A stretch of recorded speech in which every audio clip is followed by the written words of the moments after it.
Hoje eu quero falar com vocês, estudar com vocês, conversar com vocês sobre o livro do profeta Jonas. Essa é uma história conhecida de todos, é a aula que as crianças estão recebendo, mas eu quero extrair daqui alguns ensinos práticos para nós.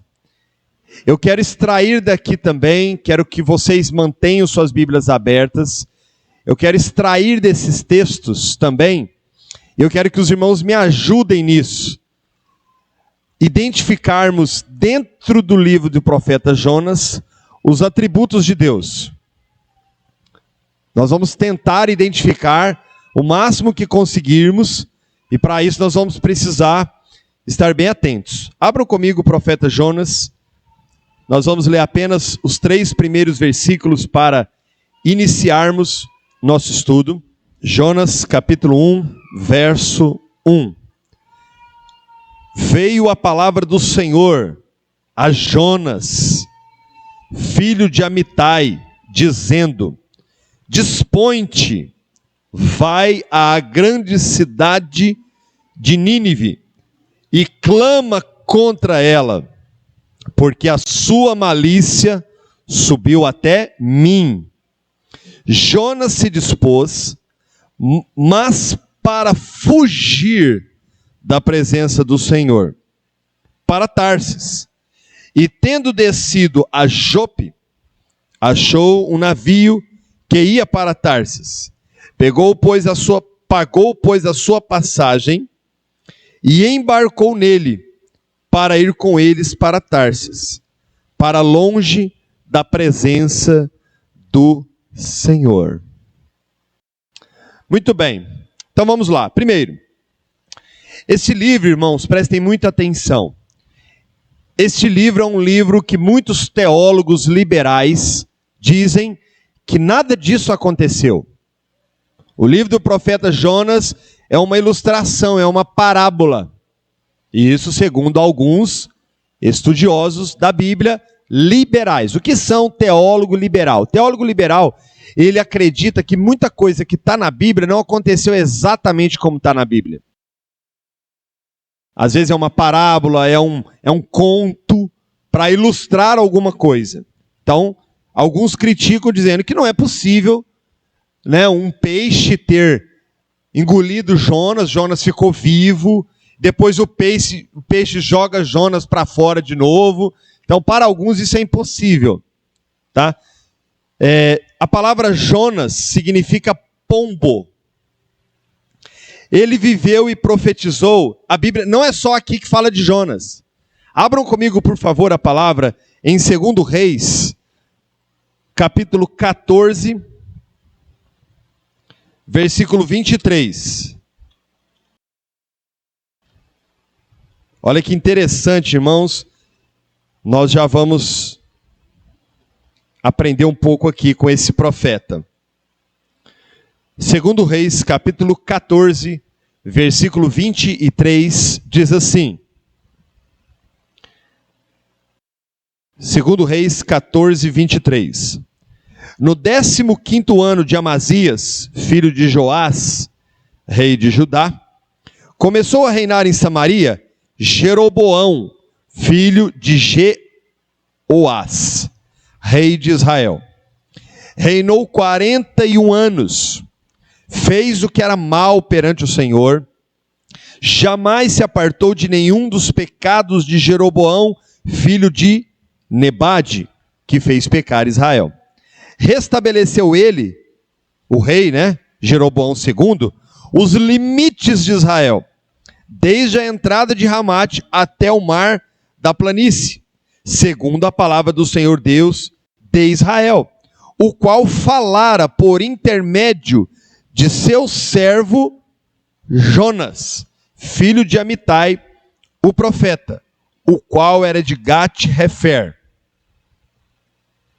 Os irmãos viram aqui? É o mesmo, é o filho de Amitai, é o mesmo nascido em Gat-Hefer, que está lá no livro do profeta Jonas. Por que é importante essa referência? Tá? Eu vou só dizer o que aconteceu, depois os irmãos vão entender por que ela é importante. Aqui é antes, ok? do livro do profeta Jonas. E esse Jeroboão aqui, ele foi um rei muito mau aos olhos do Senhor. Porém, mesmo assim, Deus usou Jonas. A Bíblia não fala qual é a profecia que Jonas traz da parte de Deus. A Bíblia só fala que através de Jonas e da profecia, esse rei mau, aos olhos de Deus, reestruturou os limites de Israel, ampliou os limites de Israel. Isso é importante. Ou seja, mesmo Jeroboão sendo mau, o Senhor usou um profeta para ampliar e restaurar os limites de Israel. Ok? Entenderam isso? Beleza. Mas agora aqui, no livro do profeta Jonas, nós vemos uma situação diferente. Primeiro Deus usou ele para Israel. Agora Deus manda ele ir para Nínive. Nínive era uma cidade gentílica da Síria.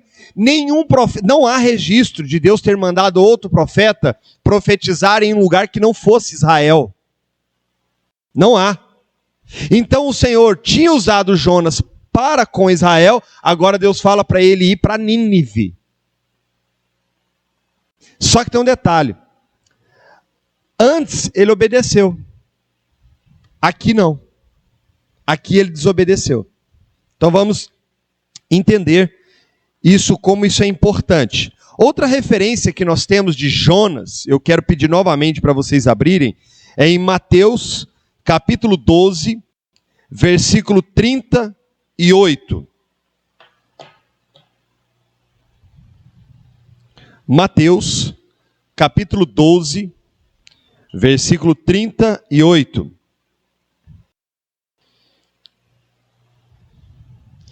Então, alguns escribas e fariseus replicaram: Mestre, queremos ver de tua parte algum sinal. Ele, porém, respondeu: uma geração má e adúltera pede um sinal, mas nenhum sinal lhe será dado, senão o do profeta Jonas. Porque assim como esteve Jonas 3 dias e 3 noites no grande peixe, assim o Filho do Homem estará 3 dias e 3 noites no coração da terra.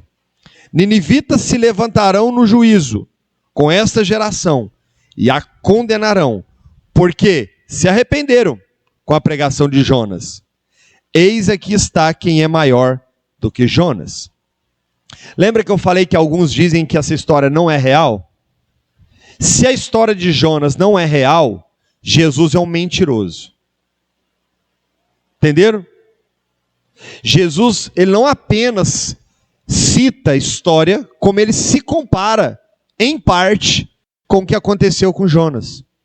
E ele vai mais longe, ele fala que no dia do juízo, aquela geração dos ninivitas vão se levantar contra a geração de Cristo. Por quê?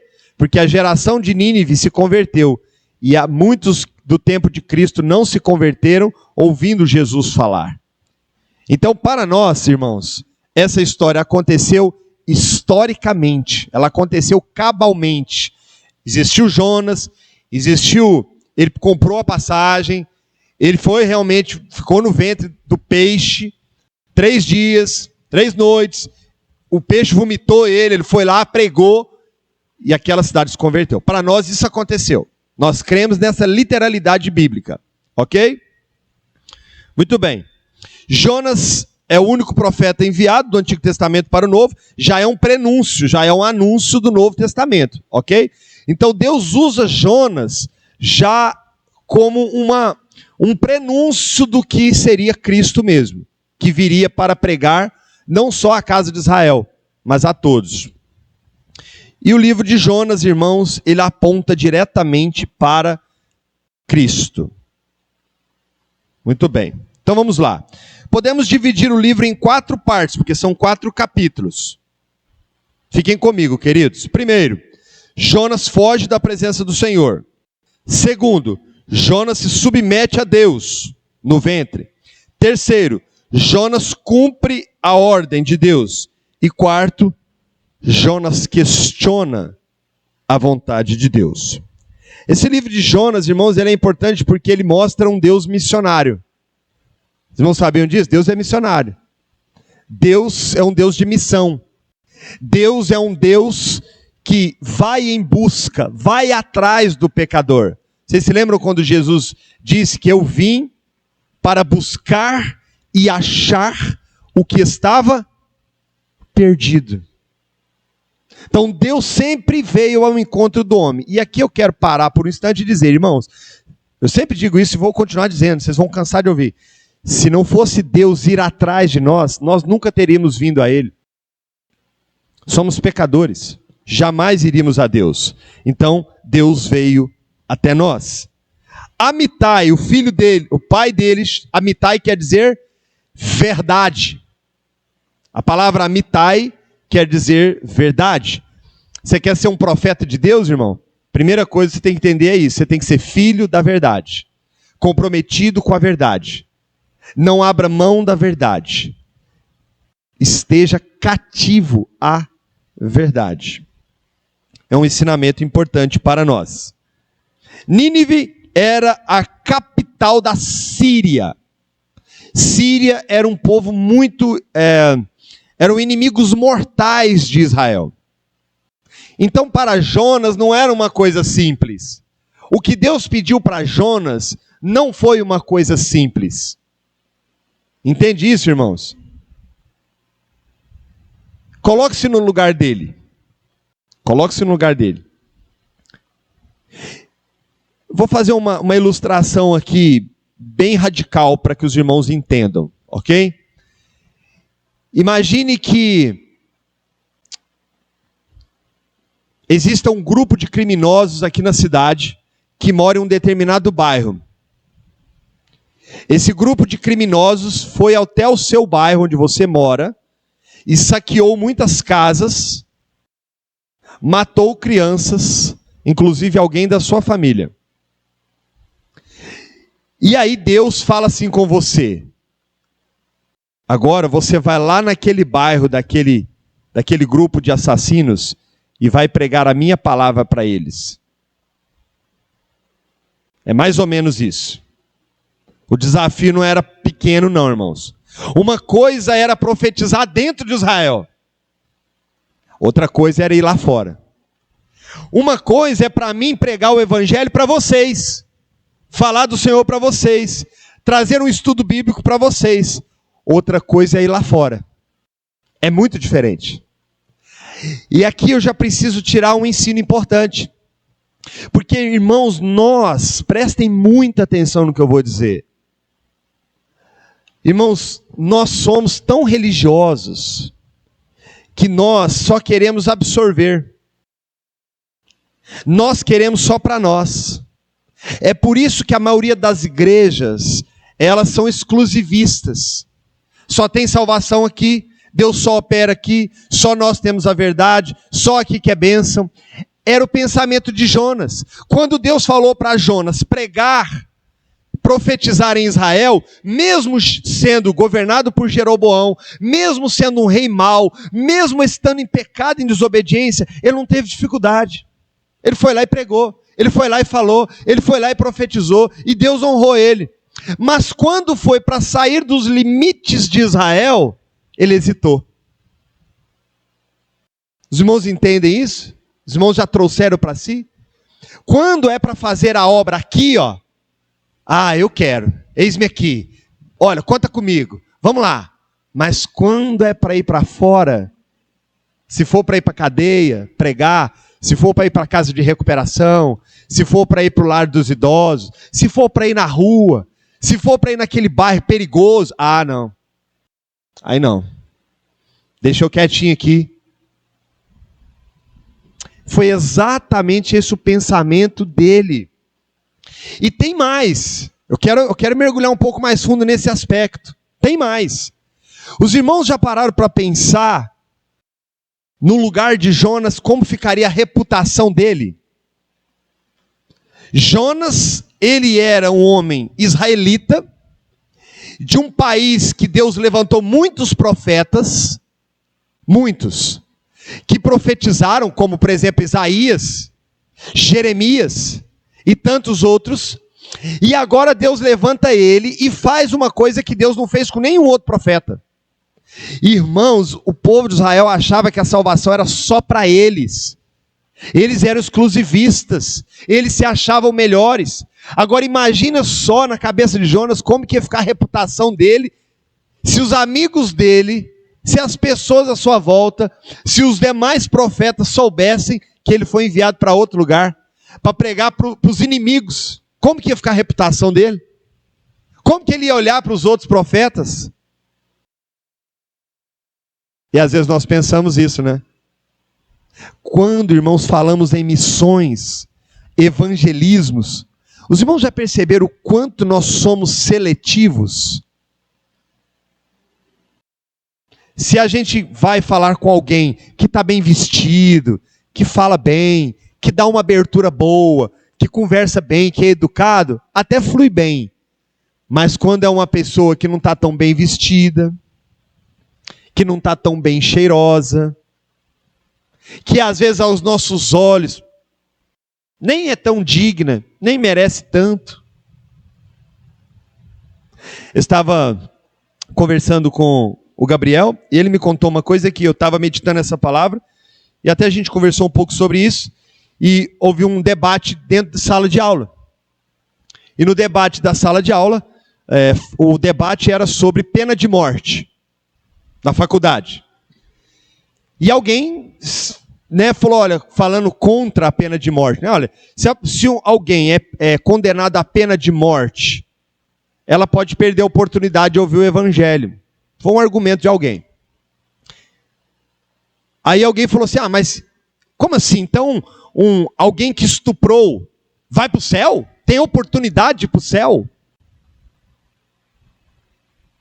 Eu pergunto, irmãos, alguém que estuprou, se arrepender, pode ir para o céu? É claro. É claro.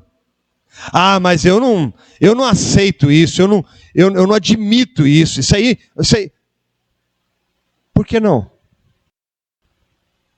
E nós vamos entender isso aqui, ó, nesse texto, que esse pensamento é um pensamento nosso, comum. Vamos lá? Então acompanhem comigo, vamos voltar de novo no texto, ok? Veio a palavra do Senhor a Jonas, filho de Amitai, dizendo, Jonas capítulo 1, versículo 2, dispõe-te e vai à grande cidade de Nínive e clama contra ela, porque a sua malícia subiu até mim. Primeira atributo que eu consegui identificar aqui é o atributo da ira de Deus. O pecado de Nínive subiu a Deus e Deus se irou profundamente. Percebam aqui no capítulo 2. Dispõe-te e vai à grande cidade de Nínive e clama contra ela, porque a sua malícia subiu até mim. A ira de Deus. Deus se irou contra Nínive. Deus determinou, decretou destruir Nínive. Aí, continua. Jonas se dispôs, mas para fugir da presença do Senhor. O que nós aprendemos nas últimas semanas, irmãos? A onipresença. É possível fugir da presença do Senhor, irmãos? Nós aprendemos que não é, né? Mas olha que interessante. Olha que interessante, presta atenção nisso. O Senhor, no Antigo Testamento, onde ele se manifestava? Em Jerusalém. Por quê? Porque lá tinha o templo. Embora Deus estivesse em todo lugar, mas aonde maior parte do tempo ele se manifestava? Em Jerusalém. Então qual foi o pensamento óbvio do profeta? Quanto mais distante eu tiver de Jerusalém, mais distante eu estarei de Deus. E o que nós fazemos quando a gente quer fugir do Senhor? Primeira coisa que a gente faz, some da igreja. Como se isso fosse alguma evidência de que você estivesse fugindo de Deus. Você pode estar em qualquer lugar, meu irmão. Nós vamos ver isso aqui. Deus vai atrás de você. Então, o primeiro ponto é esse. Segundo ponto é esse, a onipresença. Ele fugiu para Tarsis.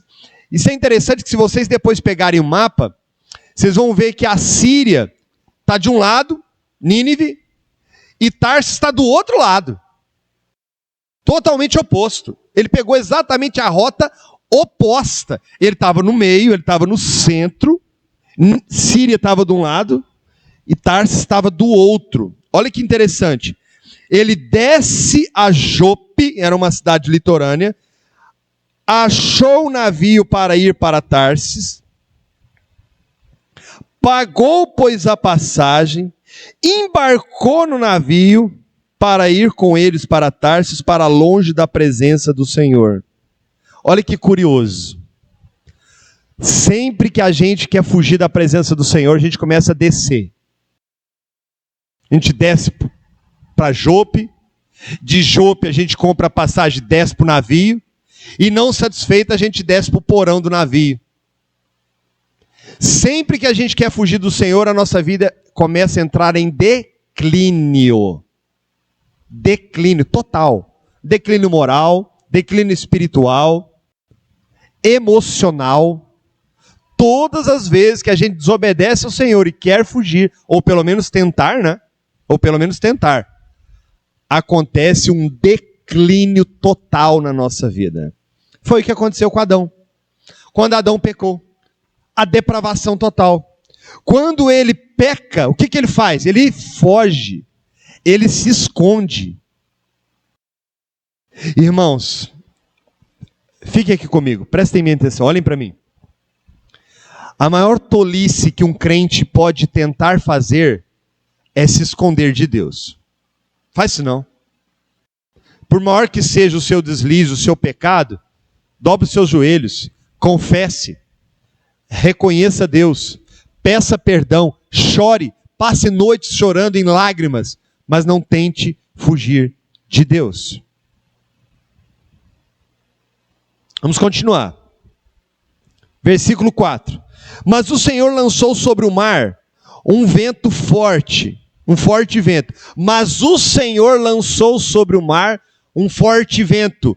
Qual atributo que nós vemos aqui, irmãos? Nós aprendemos esses dias. A onipotência de Deus. Deus controla tudo, inclusive os ventos, inclusive o ar, inclusive o clima. Olha que curioso, o Senhor lançou sobre o mar um vento forte e fez-se no mar uma grande tempestade. E o navio estava a ponto de se despedaçar.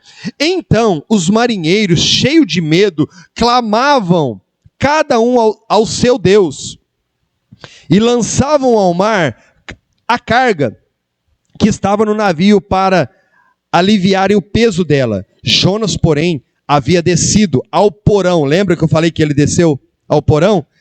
E se deitado. E dormia profundamente. Meu Deus. Chegou-se a ele o mestre do navio e lhe disse: que se passa contigo? Agarrado no sono? Levante-se, invoca o teu Deus, porque assim esse Deus se lembre, talvez assim esse Deus se lembre de nós, para que não pereçamos. Olha que interessante, irmãos. Esses marinheiros provavelmente não eram de Israel. Provavelmente. E eles eram religiosos.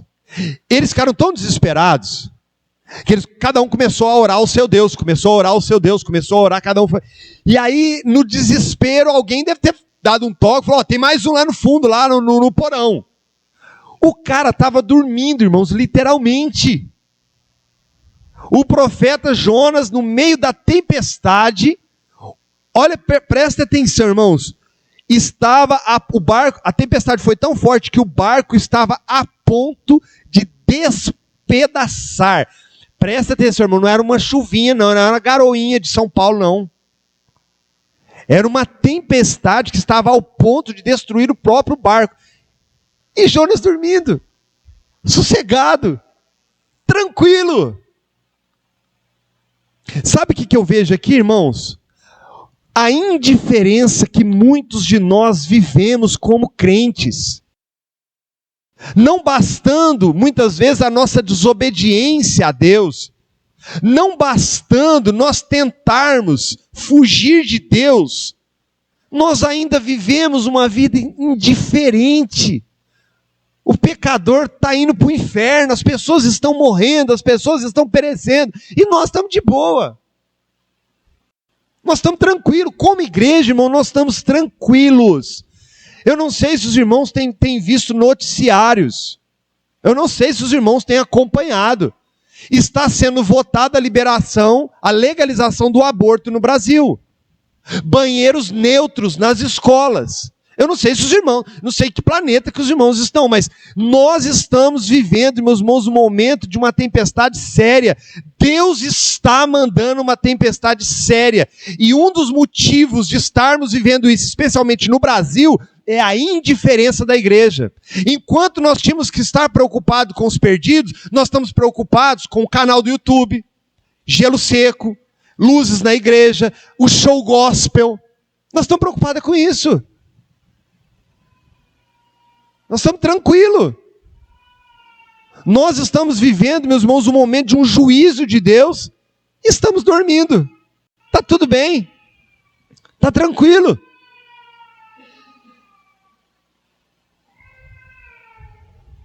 Versículo 7. E diziam uns aos outros, os marinheiros, a tripulação: vinde, lancemos sorte, para que saibamos por causa de quem nos sobreveio este mal. E lançaram sorte, e caiu sobre Jonas. Algumas versões mais atuais falam lançaram dados, né? Olha, irmão, eu vou falar um negócio para você. Quando o crente está em desobediência, tudo recai sobre ele. Tudo. No trabalho, no trânsito, tudo. Tudo recai sobre ele. Quando o cristão está em desobediência, tudo recai sobre ele. Versículo 8. Então lhe disseram, a tripulação viu que era Jonas o problema, falou assim: declara-nos agora por causa de quem nos sobreveio este mal. Que ocupação é a tua? O que você faz? Qual é a profissão? Da onde você vem? Qual é a sua terra? De que povo é você? Versículo 9. Ele lhes respondeu. Olha ali. Ele respondeu: eu sou hebreu e temo ao Senhor, o Deus do céu, que fez o mar e a terra. Sou hebreu e temo ao Senhor? Hã? Sou hebreu e temo ao Senhor? Cadê o temor? Cadê o temor? Que Deus deu uma ordem, ele fez outra coisa. Então ele confessa da onde ele veio, ele confessa que ele serve a esse Deus, ele fala da pessoa de Deus.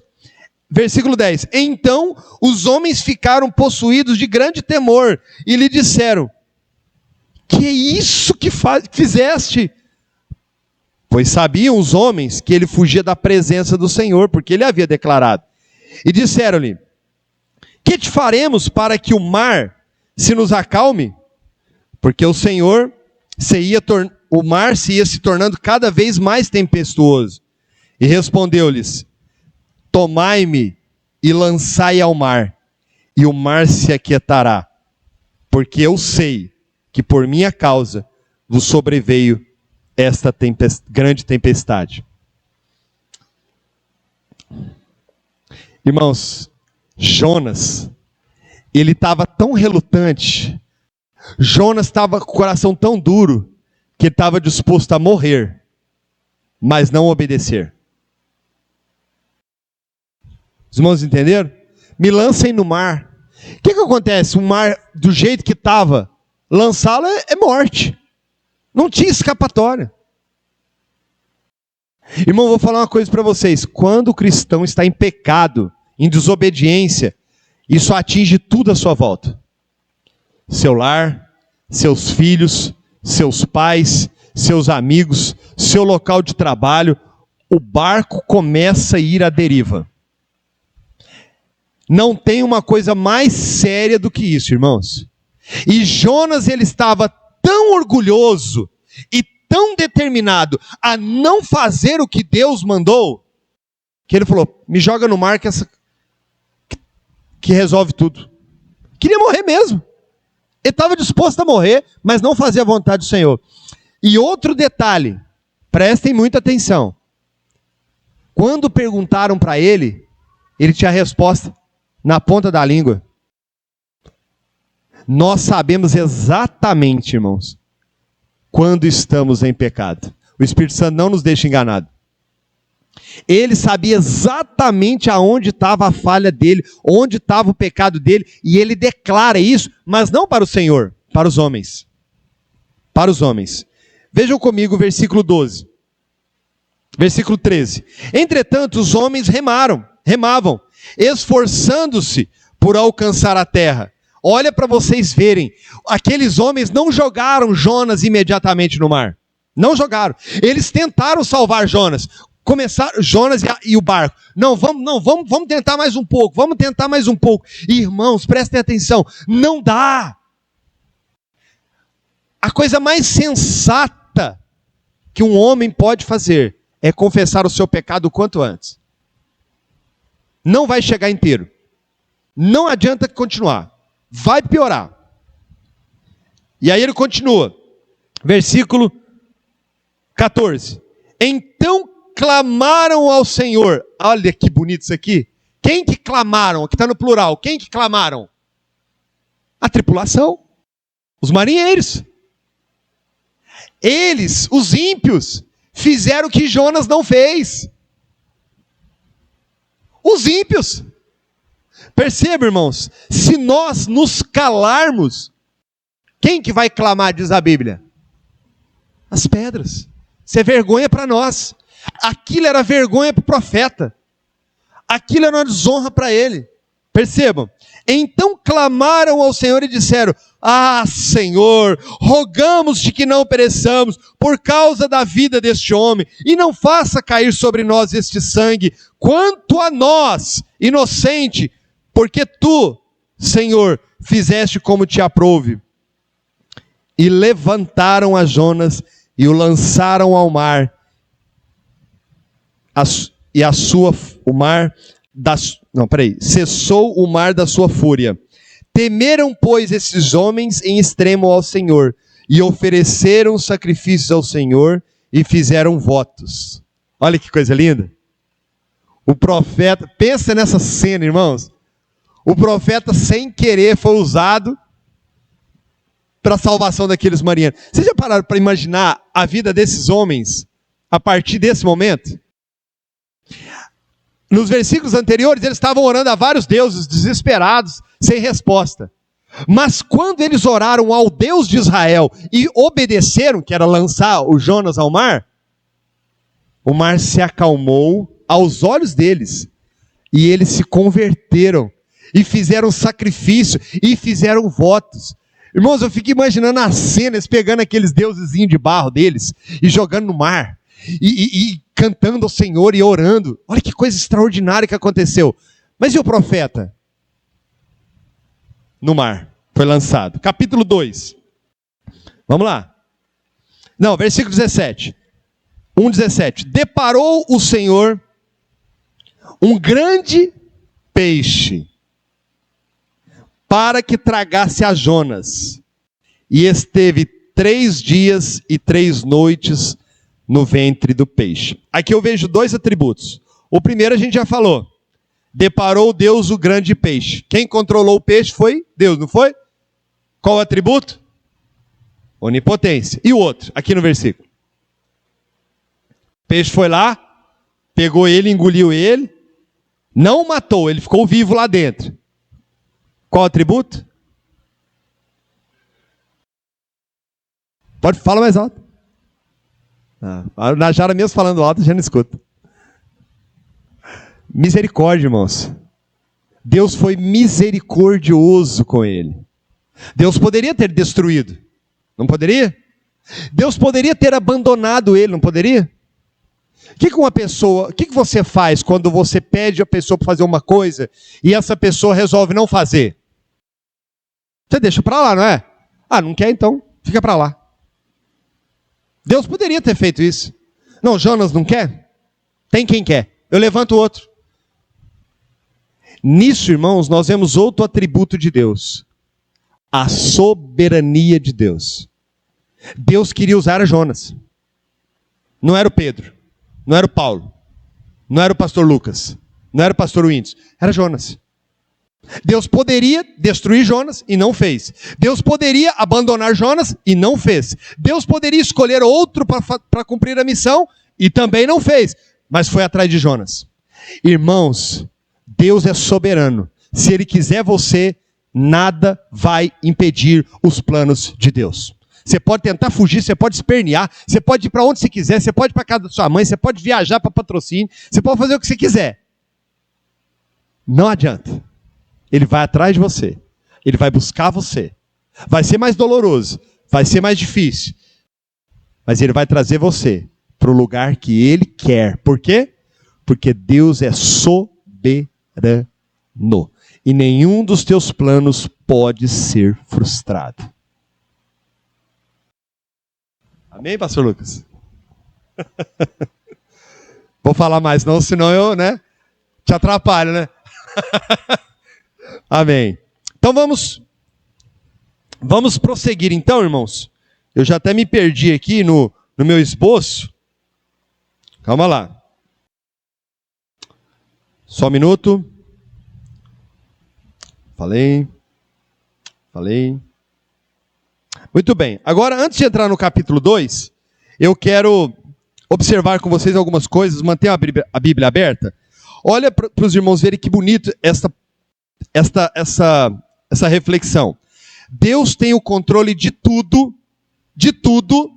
inclusive da natureza. Observem Jonas capítulo 1, verso 4. Nós já lemos. Mas o Senhor lançou sobre o mar um forte vento. Então, Deus governou o vento e proporcionou a tempestade.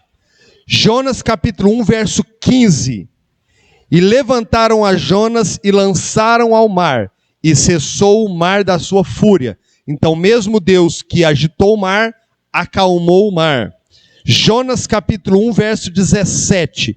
Deparou o Senhor um grande peixe para que tragasse a Jonas. O grande peixe obedeceu à voz de Deus. Jonas capítulo 2, verso 10. Falou, pois, o Senhor ao peixe, e este vomitou a Jonas na terra. Eu não sei que comunicação linda é essa, mas Deus falou com o peixe obedeceu imediatamente e vomitou Jonas na terra. Jonas capítulo 4, verso 6. Jonas 4, verso 6. Então fez o Senhor Deus nascer uma planta que subiu por cima de Jonas para que fizesse sombra sobre a sua cabeça, a fim de o livrar do seu conforto. Jonas, pois, se alegrou em extremo por causa da planta. Deus fez nascer uma planta para Jonas. Jonas 4, verso 7, o próximo. Mas Deus, no dia seguinte, ao subir da alva, enviou um verme, o qual feriu a planta. Jonas 4, verso 8, o próximo. E nascendo o sol, Deus mandou um vento calmoso oriental. Deus controla o vento, o mar, a baleia, a planta, o verme e o vento de novo. Tanto grandes, macros, quanto o verme, micro. Deus controla macro e micro. Nessa história, presta atenção nesse detalhe, irmãos. Nessa história, todos obedecem a Deus, inclusive os ninivitas, menos Jonas. Todos obedecem à voz do poderoso Deus, menos Jonas. Impressionante, né, irmãos? Toda a natureza se submete. Então vamos lá, no capítulo 1 a gente vê que Jonas era um servo de Deus. mas não obedecia a Deus. No capítulo 2, agora que nós vamos dar uma olhada rápida, Jonas era um servo de Deus, mas só orava no momento da necessidade. Confiram comigo, versículo 1, capítulo 2, verso 1. Então, ele estava lá no ventre, do ventre do peixe, orou ao Senhor seu Deus. Agora veja o verso 7. E na oração dele ele fala assim: quando dentro de mim desfalecia a minha alma, eu me lembrei do Senhor, e subiu a ti a minha oração, no seu santo templo. Jonas se lembrou do Senhor só no momento da tempestade. Infelizmente, irmãos, essa é uma triste realidade. Quando estamos passando por sofrimentos e dores, oramos mais, choramos mais, suplicamos mais Deus. Vocês já pararam para pensar como Deus deve se sentir com isso? Quando está tudo bem, você não lembra de mim não. Mas quando o mar está revolto, aí você vem. Aí você ora. Os irmãos já perceberam que a nossa relação com Deus é uma relação medíocre, de troca, de barganha. Você só vai a Ele porque você precisa. Foi o que aconteceu com Jonas. Segundo detalhe sobre a oração de Jonas: em nenhum momento, ele pede perdão. Espalha a oração inteira. Em nenhum momento ele pede perdão. Terceiro detalhe: cada verso da oração é um salmo. Eu não tenho tempo aqui de expor para vocês, mas, por exemplo, verso 2, Salmo 31, verso 3, Salmo 42, verso 4, Salmo 5, verso 5, Salmos 69, verso 6, Salmo 30, verso 7, Salmo 88, verso 8, Salmo 31, verso 9, Salmo 3. Jonas conhecia a Bíblia como ninguém. Jonas conhecia as promessas de Deus. Jonas conhecia os atributos de Deus. E ainda assim, ele se atreve a se afastar de Deus. Jonas usa a Bíblia para orar. Jonas usa a palavra para orar. Deus ouve a oração de Jonas? Deus ouve a oração de Jonas. Vejam comigo, versículo 9.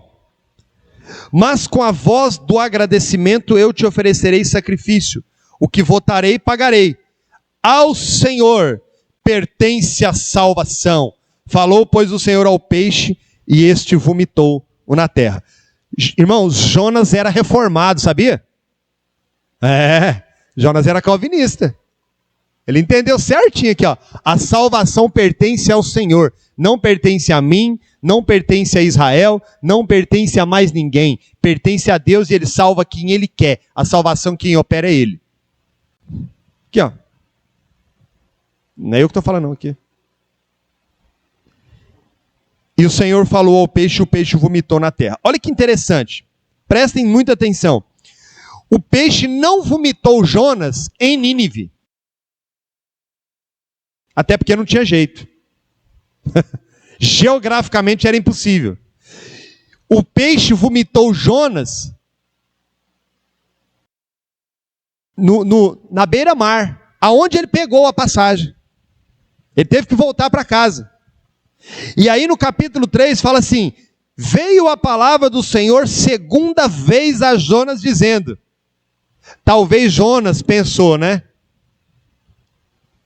Acabou, né? Deus não falou mais nada, né? Ufa. Deixa eu te falar um negócio, irmão. Você pode ter sido magoado na igreja que você veio, seu pastor te humilhou, você pode ter passado o que você passou. Meu irmão, eu sei lá o que aconteceu com você, mas se Deus tem um chamado para você, Ele está só dando um tempinho. Pode ter certeza. Pode preparar o coração. Veio a mim segunda vez a palavra do Senhor. Deus que nós servimos é o Deus da segunda chance. É o Deus da segunda. Ele é misericórdia. E Ele não vai desistir. Se ele planejou para você, pode ter certeza, ele vai te... daqui uns dias você me fala. Não adianta você querer fugir não, meu irmão. Deus chamou você para o ministério, não adianta você querer fugir. Deus chamou você para ser um diácono, para ser um homem de Deus, um evangelista, levar a palavra do Senhor para a sua família, não adianta você querer fugir, meu irmão. Para com isso. Para com isso. Então o Senhor esperou Jonas, voltou para casa, tomou aquele banho, aí veio a segunda vez. Aí o Senhor, o que o Senhor falou para ele? Falou uma coisa diferente da primeira? Não. Dispõe-te, verso 2, capítulo 3, verso 2. E vai à grande cidade de Nínive e proclama contra ela a mensagem que eu te digo. Levantou-se Jonas e foi a Nínive, segundo a palavra do Senhor. Ora, Nínive era cidade muito importante diante de Deus, e de 3 dias para percorrê-la. Olha só, Deus mandou Jonas, de novo, mandou para a mesma cidade, entregar a mesma mensagem. Deus não mudou nada.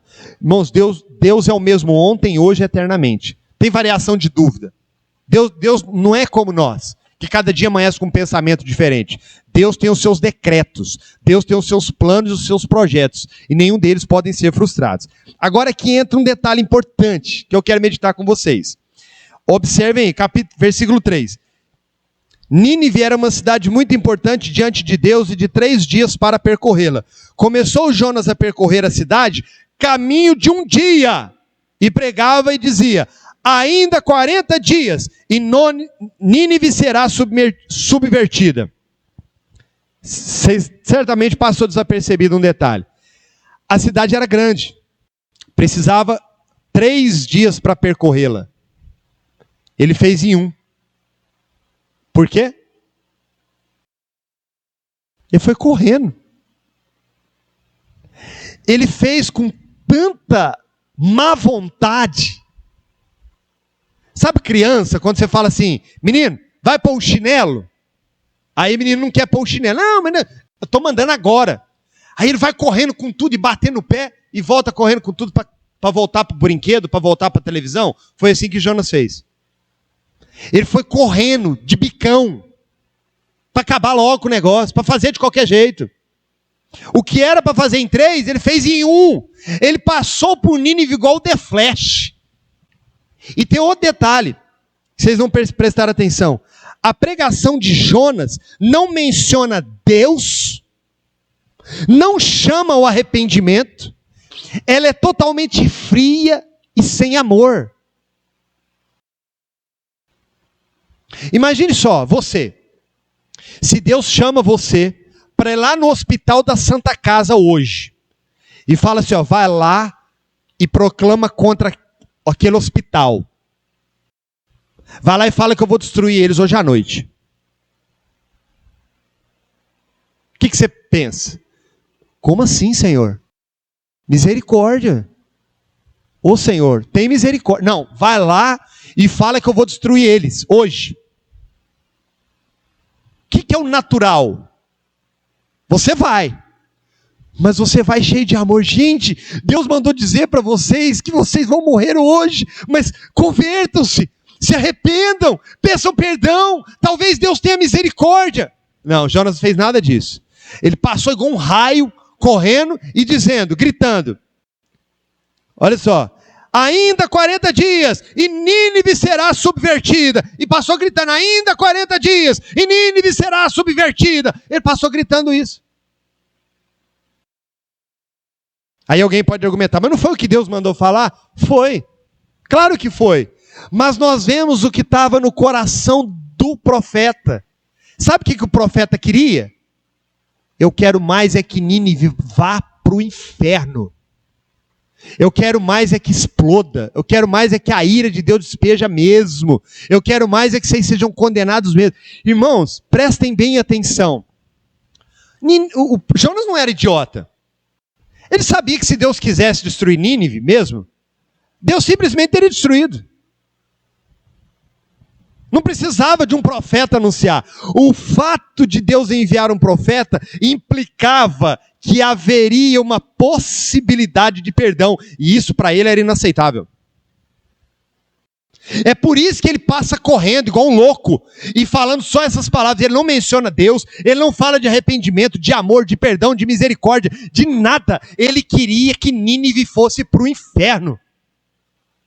Mas para a tristeza dele, versículo 5, os ninivitas creram em Deus e proclamaram um jejum e vestiram-se de pano de saco, desde o maior até o menor. Chegou esta notícia ao rei de Nínive, ele levantou-se do seu trono, tirou de si as suas vestes reais, cobriu de pano e saco, e assentou-se sobre a cinza, e fez-se proclamar e divulgar em Nínive, por mandado do rei e seus grandes, nem homens, nem animais, nem bois, nem ovelhas, provem coisa alguma, nem o levem ao pasto, nem bebam água, mas sejam cobertos de pano e de saco, tanto os homens como os animais, e clamaram fortemente a Deus, e clamarão fortemente a Deus, e se converterão cada um do seu mau caminho, da violência que há nas suas mãos. Quem sabe se voltará a Deus, e se arrependerá, e se apartará do furor da sua ira, de sorte que não pereçamos? E viu Deus o que fizeram, como se converteram do seu mau caminho.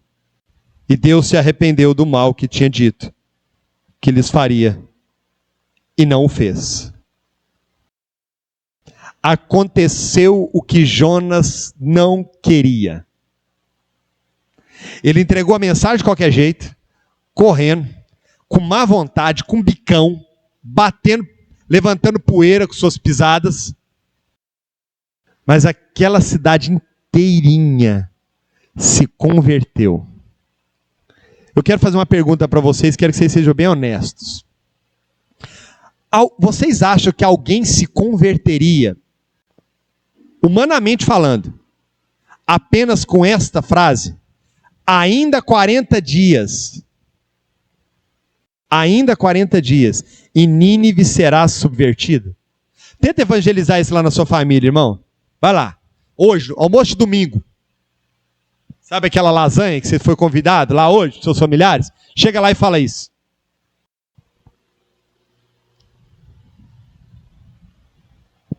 Mas o que aconteceu? Aconteceu o que Jonas confessou no ventre do peixe.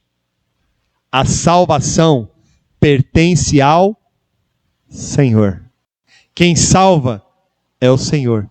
Quem convence é o Espírito Santo. Salvação não tem nada a ver com a gente, não foi nós que escolhemos Deus, foi Deus que nos escolheu. E qual é o ensino que nós trazemos aqui? Que o Evangelho é o poder de Deus para a salvação de todo aquele que crê. O Evangelho, irmãos, é a segurança que nós temos, que podemos pregar, porque quem vai salvar não é a minha performance na forma de pregar o Evangelho. Tem muita gente que fala assim, mas eu não sei falar. Eu não sei falar de Jesus, eu não conheço, eu não sei falar do Evangelho. Meu irmão, apenas fale de Cristo, porque quem opera é Deus.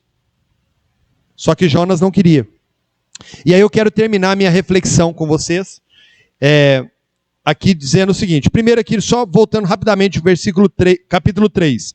Para fazer a obra de Deus é preciso 3 coisas. Está aí no versículo 1 do capítulo 3. 3 coisas são necessárias. Veio a minha palavra do Senhor segunda vez. Dispõe-te, então é preciso disposição. E vai, é preciso ir. E proclama. 3 coisas são necessárias para realizar a obra de Deus. Ter disposição para isso. Sair da zona de conforto, que é ir. E terceiro, proclamar o Evangelho. Deus salva pela proclamação do Evangelho. E agora o final, irmãos. Meu tempo está praticamente esgotado, mas eu quero só concluir aqui. No capítulo 4, Jonas questiona a vontade de Deus. Vejam comigo 4, verso 1. Com isto, desgostou-se Jonas extremamente e ficou irado. Pastor Lucas, você ia ficar irado se você fosse lá em Ibiá e convertesse a cidade toda?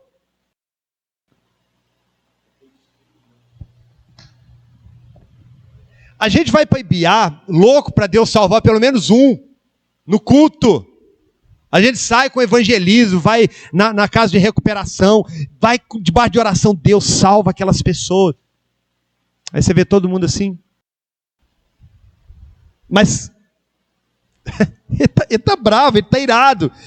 Aí ele orou de novo. Vejam que é a segunda vez que Jonas ora no livro. A segunda vez. E aí o que ele ora na segunda vez? Ah, Senhor, não foi isso que eu disse, estando ainda na minha terra? Por isso me adiantei, fugindo para Tarsis, pois sabia que é Deus clemente, misericordioso, tardio em irar-se, grande em benignidade, e que te arrependes do mal. Peço-te, pois, olha a oração dele, ó Senhor, tire-me a vida, porque é melhor morrer do que viver. Os irmãos entendem o que está no coração desse homem? Ele não quis ir para Nínive, não foi com medo dos ninivitas, não foi nada disso. Ele tinha convicção de que Deus poderia salvá-los. E ele não queria isso.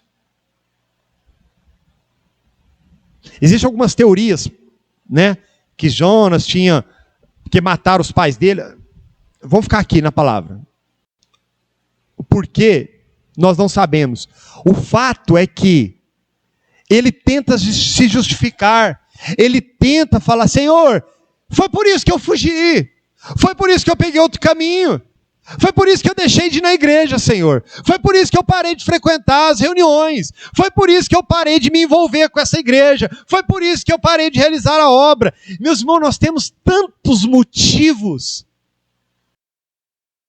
E será que Deus ficou, Jonas, se eu soubesse que era isso que estava no seu coração, eu jamais, meu filhinho, quê? Vejam comigo o texto. Ele fala tudo isso e ainda pede que Deus tire a vida. O que Deus fala com ele? Disse o Senhor, é razoável essa tua ira? Essa palavra é razoável, não é muito usada por nós. Deus está falando o seguinte, você acha mesmo que é racional o que você está falando? Tem lógica o que você está me falando? Precisa disso? Você tem noção, Jonas, do que você está falando? Você parou para pensar no que você está me pedindo? E muitas vezes, irmãos, Deus faz assim conosco. Porque se Deus fosse agir conosco, sendo um Deus onipotente que Ele é, poderoso que Ele é, conhecedor de tudo que se passa no nosso coração, Ele sabe, Ele é onisciente, Ele é onipresente, Ele é onipotente. Imagine só, se esse Deus que é onisciente, é onipresente e é onipotente não fosse também amor, nós estaríamos perdidos. Nenhum se salvaria, nenhum, nem esse irmão que vos fala, nenhum, pastor Winters. A longanimidade, a paciência. Meus irmãos, tanto que Deus é paciente conosco. Deus vê a gente fazendo as coisas mais loucas, absurdas, pedindo as coisas mais loucas e absurdas. E a resposta de Deus é razoável? Você tem noção disso que você está falando? No mineirês, né? O que você está arrumando? Versículo 5. Então Jonas saiu da cidade e assentou-se ao oriente da mesma. E ali fez uma enramada e repousou debaixo dela, à sombra, até ver o que aconteceria à cidade. É impressionante, é cômico, né? Ele sai da cidade, se organiza ali debaixo de uma árvore, né? Uma sombrinha ali, e fica ali olhando. Deixa eu ver o que vai acontecer. Deixa eu ver. Porque a expectativa dele era que realmente Deus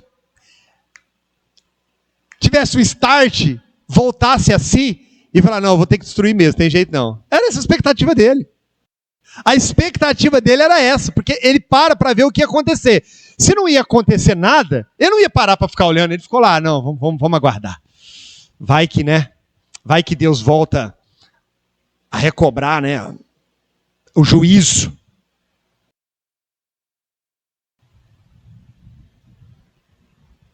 Irmãos, Nós muitas vezes carregamos um sentimento de vingança tão ruim. Nós somos tão orgulhosos. Irmãos, já pararam para pensar nisso? Quando alguém nos fere, quando alguém faz algo que nos magoa, como nós desejamos com todo o nosso ser que Deus se vingue. Pecado. Versículo 6. Então fez o Senhor Deus nascer uma planta que subiu por cima de Jonas para que fizesse sombra sobre a sua cabeça, a fim de o livrar do seu desconforto. Olha como que Deus é gracioso, né? Jonas, pois, se alegrou em extremo por causa da planta. Olha para vocês verem, nos versículos anteriores ele está pedindo para morrer. Ele já tinha pedido para jogar ele no mar. Ele estava desgostoso, amargurado. Ele estava, né, igual muitos gostam de dizer, estava grilado, estava bolado. E aí, agora, porque nasceu uma plantinha exclusiva para ele, cobriu o telhado, né? Ele alegrou. Ele ficou, se alegrou. Mas Deus estava criando ali uma situação. Vejam comigo. Versículo 7. Mas Deus no dia seguinte, ao subir da alva, enviou um verme, o qual feriu a planta, e esta secou. Em nascendo o sol, Deus mandou um vento calmoso oriental. O sol bateu na cabeça de Jonas, de maneira que desfalecia. Pelo que pediu para si a morte, dizendo, ele pede a morte de novo. Melhor me é morrer do que viver. Então perguntou Deus a Jonas, é razoável a tua ira por causa da planta? Ele respondeu, é razoável a minha ira até a morte. Tornou o Senhor, tens compaixão da planta que te não custou trabalho, o qual não fizeste crescer, que numa noite nasceu e numa noite pereceu. Eu não hei de ter compaixão da grande cidade de Nínive, em que há mais de 120.000 pessoas que não sabem discernir entre a mão direita e a mão esquerda, e também muitos animais. Viu que o livro termina com uma pergunta? O livro termina assim, com uma pergunta. E esta pergunta é para nós. Eu quero aqui apresentar rapidamente, bem rápido, 4 aplicações. Primeiro, não caia na besteira de tentar fugir do propósito de Deus na sua vida. Primeira lição, não caia nesta besteira. Não tente fugir. Vai dar ruim. Segundo, nosso Deus é um Deus missionário. E a missão de Deus é a missão da igreja. Não precisa abrir. João 20, versículo 1. Disse-lhe, pois, Jesus outra vez, paz seja convosco. Assim como o Pai me enviou, também envio vocês. A missão de Deus é a missão nossa. Deus não chamou a gente só para tocar na igreja, para pregar aqui. Não, isso também. Mas a grande missão de Deus é ide e pregai o evangelho a toda criatura. Não é só para quem é sua família, não. É para toda criatura. Primeiro, então, não fuja. Segundo, Deus é missionário e a missão dele é a nossa. Terceiro, nosso Deus é o Deus do universo e não somente de Israel ou da nossa igreja. Vou repetir. Deus é o Deus do universo, não só o Deus da igreja reformada em Cristo. Talvez Jonas se preocupavam com seus descendentes. O que eles diriam por Deus ter usado para salvar seus inimigos. E por último,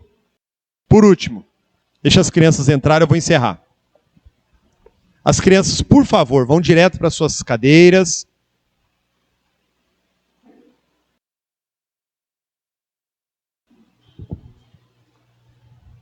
Irmãos, rapidamente. Primeiro, não fuja. Segundo, a missão de Deus é a nossa. Terceiro, nosso Deus é o Deus do universo, e não somente da nossa igreja. E quarto, devemos ter amor pelas almas perdidas. Irmãos, nós não temos que definir quem é que vai ou quem não vai. Isso não pertence a nós. A salvação pertence ao Senhor. A salvação pertence ao Senhor. Preste atenção. Jonas viu Deus ter misericórdia da tripulação. Acalmou a tempestade. Jonas viu Deus ter misericórdia com ele, não matando, mesmo ele sendo desobediente. Jonas viu Deus ter misericórdia com Nínive. Jonas viu Deus ter misericórdia com ele, preparando uma planta para protegê-lo. Mas mesmo assim, Jonas não foi capaz de entender a misericórdia de Deus.